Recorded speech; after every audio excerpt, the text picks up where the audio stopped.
The Devil's Bible, the book written in one night. Just reading that title sends a chill down the spine of anyone who has even a passing interest in the dark and mysterious corners of human history.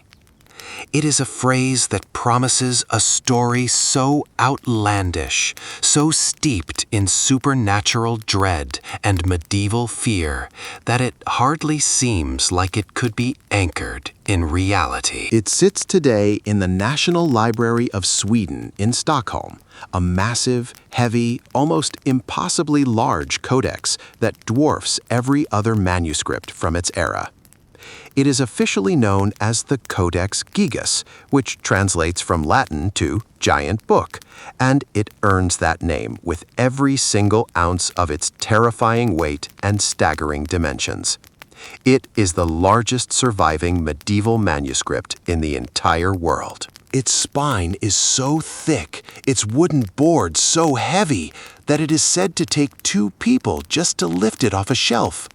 It is 92 centimeters tall, 50 centimeters wide, and 22 centimeters thick.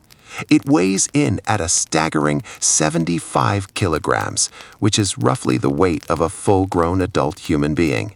But size alone is not what makes this book legendary. What makes it legendary is the story behind its creation, a story so bizarre and so chilling that it has haunted the imaginations of scholars, theologians, and ordinary people for over 800 years. The legend says that a single monk, locked away in a cell deep within a monastery somewhere in Bohemia, which is now part of the modern Czech Republic, committed a crime so terrible that his abbot sentenced him to a punishment that seemed impossible to survive. He was to be walled up alive, sealed into a stone tomb with no light, no air, and no hope of escape, left to die a slow and agonizing death in complete darkness. But the monk was not a man who accepted his fate quietly. He was desperate, terrified, and utterly broken by the prospect of such a horrific end. And so he made a plea to his abbot, a plea that was equal parts bold and insane. He begged for a chance at redemption, a single chance to prove that his soul was not entirely lost to sin and despair. He proposed that he would write, in a single night, a book that would contain the entire Bible, all of the Old and New Testaments, along with every piece of knowledge that the monastery possessed, every medical text, every historical chronicle, every prayer, and every exorcism ritual, all bound together into one single massive volume. He promised that he would create a work so grand, so complete, so magnificent, that it would bring glory to God and to the monastery for all eternity. The abbot, perhaps moved by the monk's desperation, or perhaps simply curious to see if such a feat was even possible, agreed to his terms. He gave the monk one night, from sunset to sunrise, to complete the entire book. If the monk succeeded, he would be forgiven, and his life would be spared. If he failed, the wall would be built around him at dawn, and he would be left to die.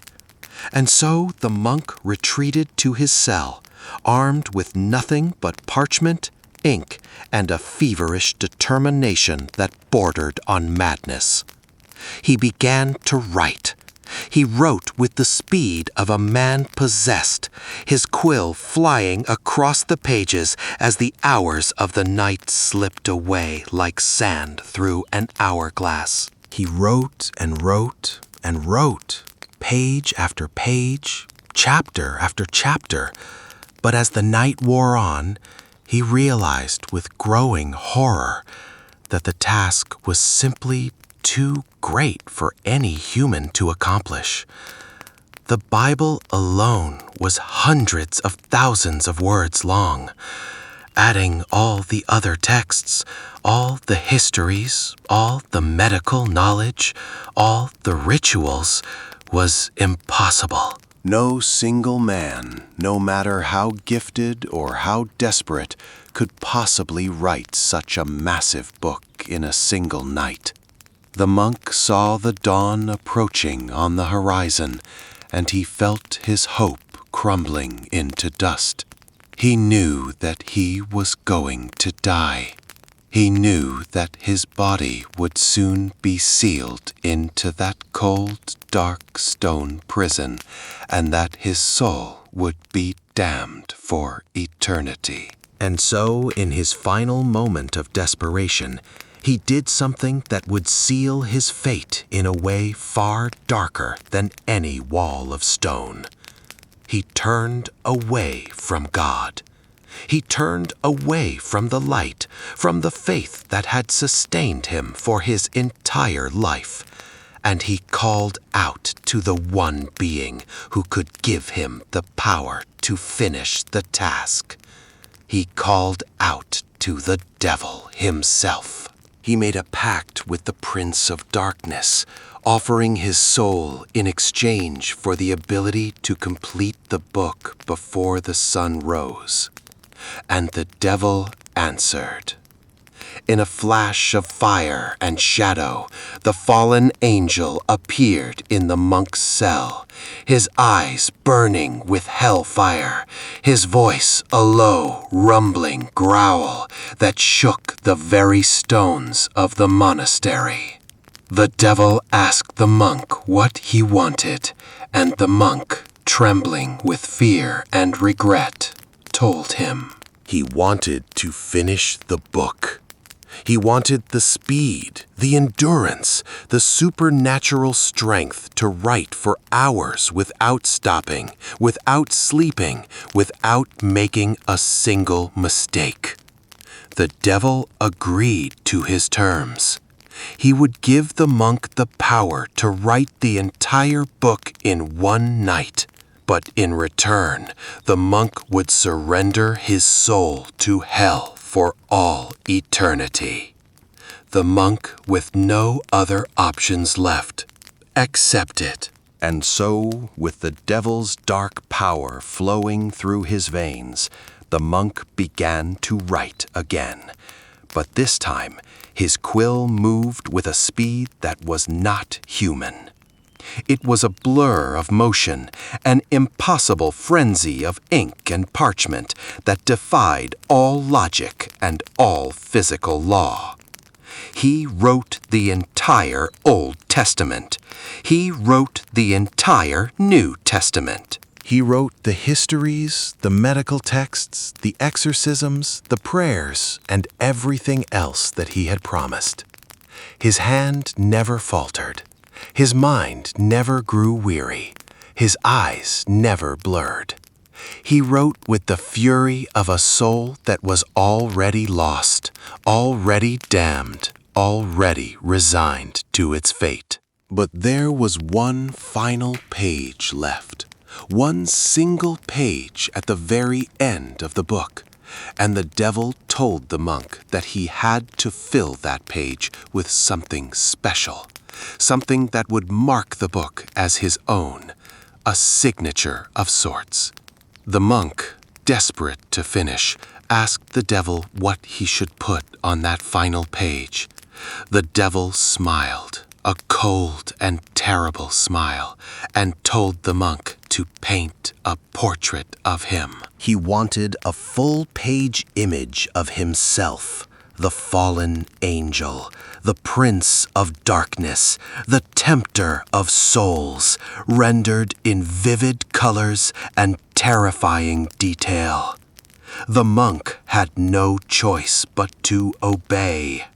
He mixed his inks, selected his brushes, and began to paint, and what emerged from his trembling hands was one of the most iconic and chilling images in all of medieval art. It is a portrait of the devil himself, crouching in a dark void, his face twisted into a mask of rage and hunger, his body covered in scales, his claws extended, his tongue lolling out like a beast.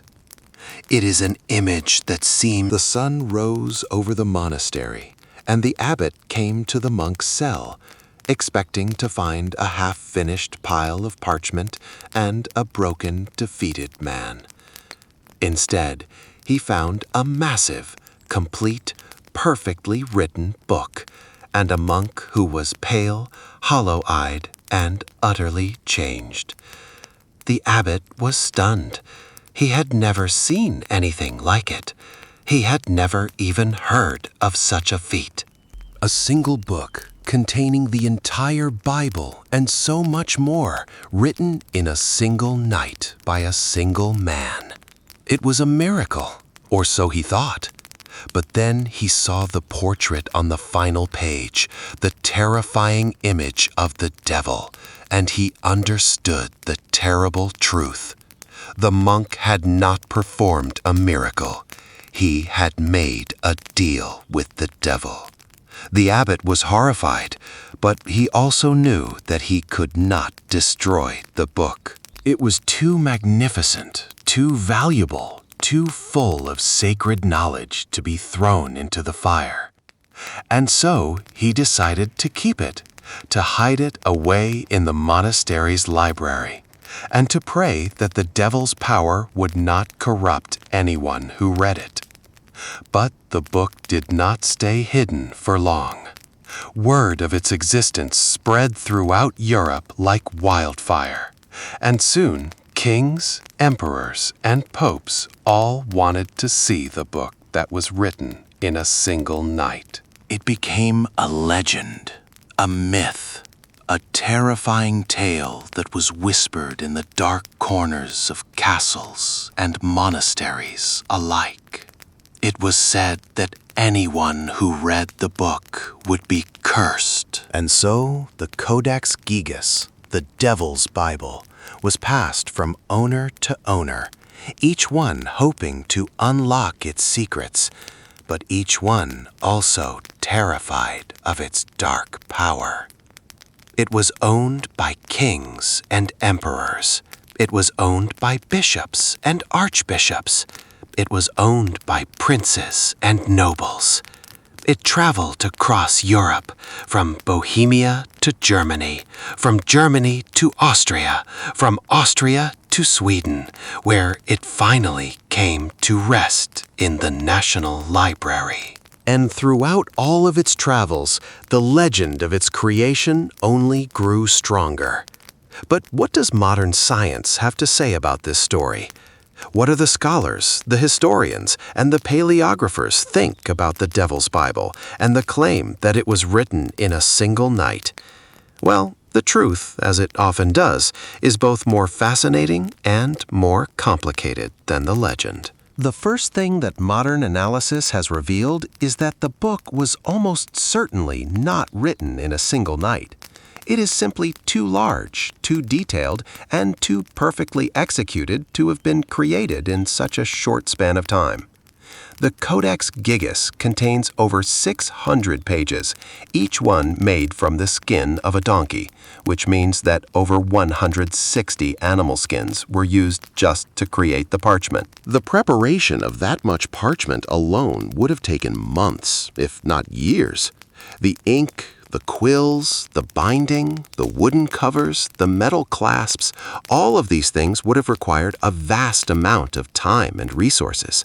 Furthermore, the handwriting in the book is remarkably consistent, almost eerily so, which suggests that a single scribe did indeed write the entire thing. But experts have also noticed that the handwriting, while consistent, shows signs of fatigue and variation, subtle changes in the strokes of the letters that suggest the scribe was working over a long period of time, not just a single night. Some scholars believe that the book took between 10 and 20 years to complete, a more realistic time frame for a project of such monumental scale. And there is also the matter of the ink. Chemical analysis of the ink used in the book has shown that it is consistent throughout, which means that the scribe used the same recipe for the entire text, but that still does not prove it was written in one night. What is most interesting, however, is the portrait of the devil on the final page. That portrait, which is so vivid and so terrifying, is actually drawn over an earlier text, a text that the scribe had already written and then decided to cover up.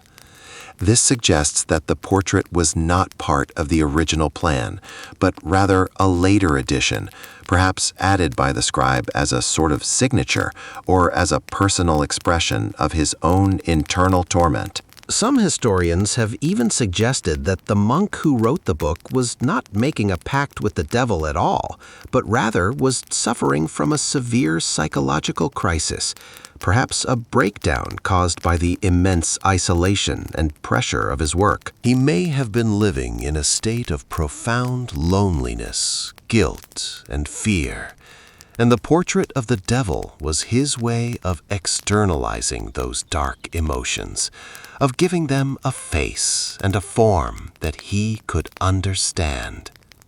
But even with all of this rational, scientific explanation, the legend of the Devil's Bible refuses to die. It clings to the book like a shadow, a dark aura that no amount of scholarship can fully dispel. There is something about that massive, heavy codex, something about the way it feels to hold it, to touch its ancient pages, to see the terrifying face of the devil staring back at you from the final page, that makes you feel as if you are standing on the edge of something dark and unknowable. And then there are the stories of the curses. Throughout its history, the Codex Gigas has been associated. The monastery where it was originally housed was destroyed by a fire, though the book itself miraculously survived. The kings and nobles who owned it often met untimely ends, some in battle, some by assassination, some by illness. Even in modern times, there are those who claim that the book has brought bad luck to the National Library of Sweden, that it is a dark presence that cannot be fully contained or controlled. Of course, these stories are likely nothing more than coincidence, the human mind's natural tendency to find patterns and meaning in random events. But still, the cursed stories persist, and they add yet another layer of mystery to an already mysterious artifact. One of the most fascinating aspects of the Devil's Bible is its content. It is not just a Bible. It is a compendium of all the knowledge that was considered essential in the medieval world. It includes the Vulgate, which is the Latin translation of the Bible that was used by the Catholic Church for centuries. It includes the complete works of the Jewish historian Flavius Josephus, who wrote about the history of the Jewish people. It includes the famous Encyclopedia of Saint Isidore of Seville, which was a massive compilation of everything that was known about the world in the early Middle Ages. It includes a comprehensive history of Bohemia, written by the monk himself or by some other scribe whose identity has been lost to time.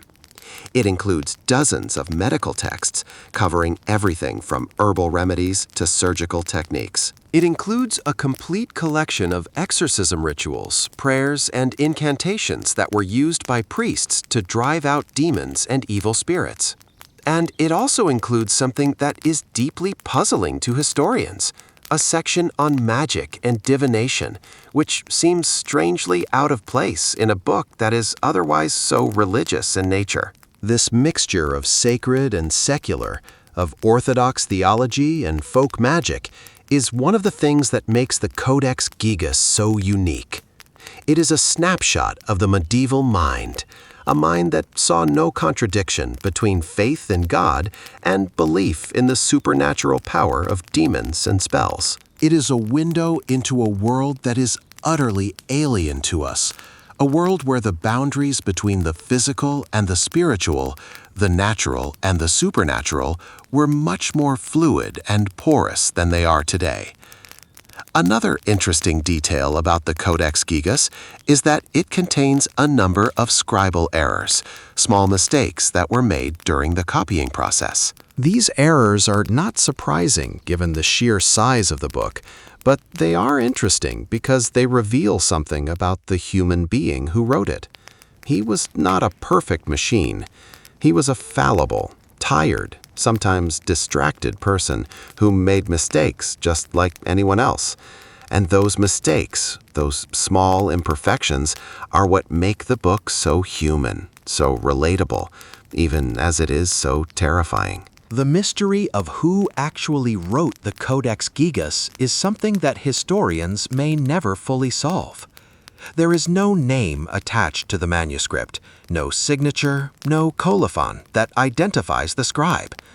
All we have is the legend, the story of a desperate monk who sold his soul to the devil, and the physical evidence of the book itself. Some historians have suggested that the scribe might have been a man named Herman the Recluse, a monk who lived in Bohemia in the 13th century and who was known for his extreme asceticism and his obsessive dedication to his work.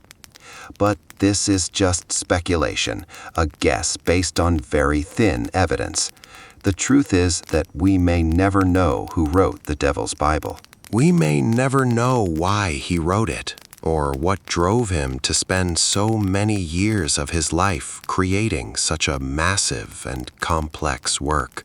And perhaps that is part of what makes the book so compelling. It is a mystery that resists easy answers. It is a riddle that invites us to project our own fears, our own hopes, our own beliefs onto its ancient pages. For some people, the Codex Gigas is simply a remarkable historical artifact, a testament to the skill and dedication of medieval scribes. For others, it is a sacred text, a work of profound spiritual significance that contains the Word of God and the wisdom of the ages. And for still others, it is a dark and dangerous book, a gateway to the demonic realm that should be approached with extreme caution, if at all. The truth, as with so many things, probably lies somewhere in between. The Codex Gigas is a human creation, a product of human hands, human minds, and human ambitions. But it is also a creation that touches on something deeper, something that resonates with the most primal fears and desires of our species. It is a book about God and the devil, about salvation and damnation, about the struggle between light and darkness that has been at the heart of human consciousness for as long as we have been telling stories. And that is why the legend of the Devil's Bible continues to capture our imaginations. That is why we are still talking about it, still writing about it, still debating its meaning and its significance, more than 8 centuries after it was created. It is not just a book. It is a symbol. It is a symbol of the eternal human quest for knowledge, the eternal human fear of the unknown, and the eternal human belief that there is a supernatural dimension to our existence. It is a symbol of the power of storytelling, of the way that we can take a simple event, a man writing a book, and transform it into a legend that will endure for generations. And it is also a symbol of the dark side of faith, the side that sees demons and angels at war, the side that believes that every act of creation is also an act of destruction, that every step toward the light is also a step toward the shadow. When you stand in front of the Codex Gigas, when you look at its massive, leather-bound cover and feel the weight of its centuries, you cannot help but feel a sense of awe. It is a feeling that is both reverent and fearful, both respectful and uneasy. It is the feeling of standing in the presence of something that is much larger than yourself, something that contains within its pages the entire history of a civilization, the entire spiritual journey of a people. And when you turn to that final page, when you see the face of the devil staring back at you, you understand why the legend has persisted for so long. That face is not just a painting. It is a challenge. It is a question. It is the question that every human being has to answer at some point in their life, of what they are willing to sacrifice in order to achieve their deepest desires. The monk in the legend sacrificed his soul. What are we willing to sacrifice? What are we willing to give up in order to create something lasting, something meaningful, something that will outlive us? The Codex Gigas does not provide any easy answers to these questions. It simply offers itself up as a testament, a witness, a silent observer of the human drama. It has seen kings and emperors come and go. It has seen wars and plagues and revolutions. It has seen the rise and fall of empires, the birth and death of religions, the triumph and defeat of countless human hopes and dreams. And through it all, it has remained unchanged, a steadfast monument to the power of the written word. But there is one more thing about the Devil's Bible that is worth mentioning, and that is the strange sensation that many people report when they are near it.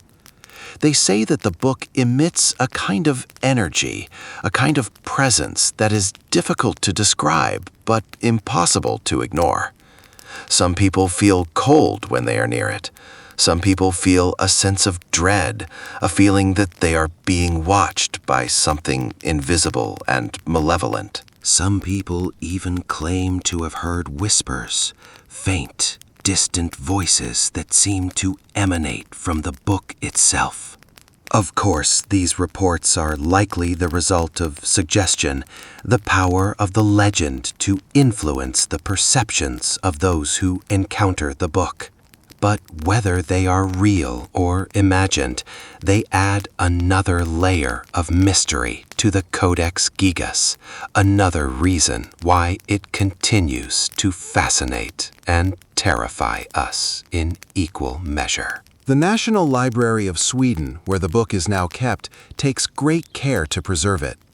They have digitized it, making high-resolution images of every page available to the public online. They have created a special climate-controlled case to protect it from the ravages of time.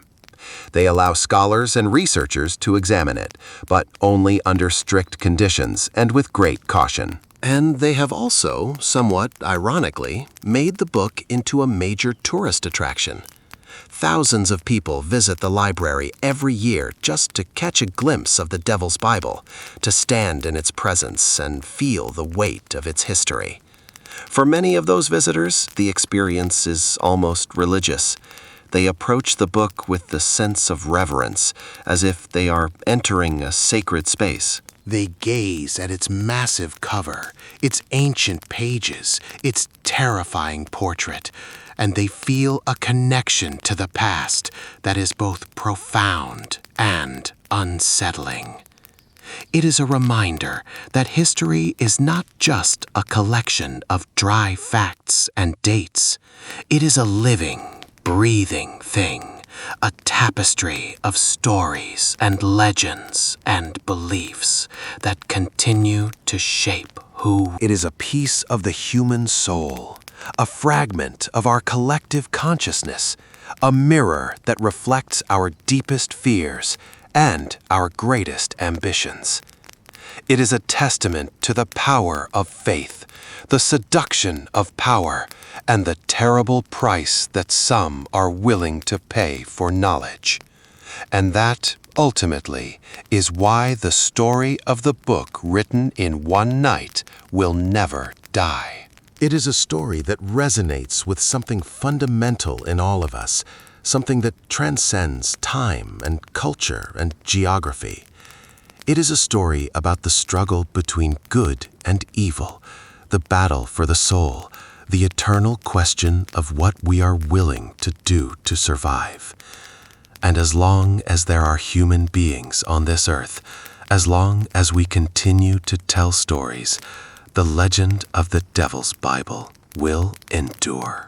It will be passed down from generation to generation, from parent to child, from teacher to student, from storyteller to listener. It will be retold and reimagined in countless different ways, adapted to fit the fears and desires of each new era. But at its core, it will always remain the same. It will always be the story of a desperate man, a dark pact, and a book that was written in a single night. It is a story that reminds us of the power of words, the power of belief, and the power of the human imagination to create something that is at once beautiful and terrifying, sacred and profane, light and shadow. And that is the true legacy of the Devil's Bible. It is not just a book. It is a story. And stories, as we all know, have a way of outliving their creators, of taking on a life of their own, of becoming something greater than the sum of their parts. The monk who wrote the Codex Gigas, whether he was a real historical figure or a character in a legend, may have died long ago, but his book lives on. His words, his images, his fears, and his hopes are still with us, preserved in those ancient pages, waiting for us to discover them, to read them, to be changed by them. And that is the ultimate power of the Devil's Bible.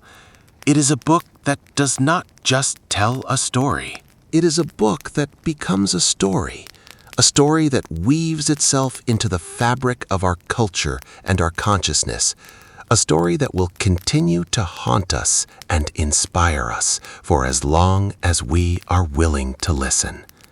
So the next time you hear the title, The Devil's Bible, the book written in one night, remember that it is not just a catchy phrase. It is an invitation. It is an invitation to enter into a world of mystery and wonder, a world of fear and faith, a world where the boundaries between the possible and the impossible are blurred and uncertain. It is an invitation to confront your own demons, to ask yourself what you would be willing to sacrifice for your heart's deepest desire. And it is an invitation to marvel at the incredible, inexplicable, and enduring power of the written word. That is the legacy of the Codex Gigas. That is the story of the Devil's Bible. And that is why, centuries after it was created, it still has the power to captivate us, to terrify us, and to make us believe, if only for a moment, in the impossible.